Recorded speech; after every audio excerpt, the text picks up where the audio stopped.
عليكم ورحمة الله وبركاته. من ورشة أبو تحسين الهندسية. عندنا اوبتيما جي اف اي 2020. جي اف اي 2020. شنو السبب؟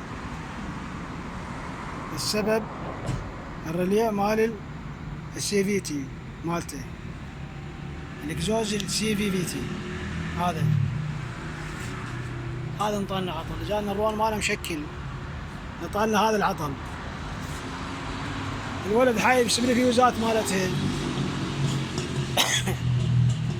ما جاي نمسح العطل. بعدين اخر شيء لقينا وين العطل ماله. هاي القاعده مال الفيوزات، هاي القاعده مال هاي اللي شارطين اياها،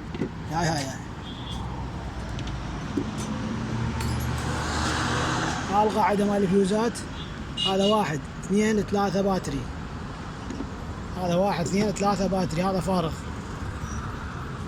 هذا 1 2 3 باتري، هذا فارغ. هذا الفارغ شنو حاط؟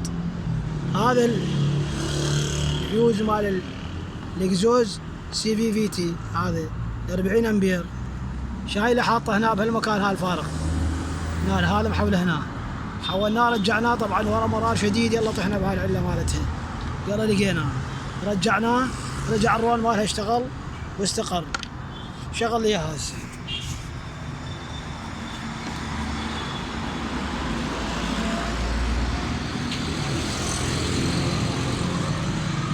هذا الرول مالها. ايش قد كان عندك الرول؟ 1 وربع. هسه هذا ايش قد؟ هسه تمام. ها؟ 3/4. يلا الكود مال العطل، هذا الكود مال العطل. يطلع عندك هاي العطل، هاي العطل ب 1075. يمكن كبشت شوية الريلي ماله، طلعناه بالحاسبة بالولدات الاكزوز سي في تي اللي بالكبشت مكان سن الولدات. والسلام عليكم ورحمة الله وبركاته.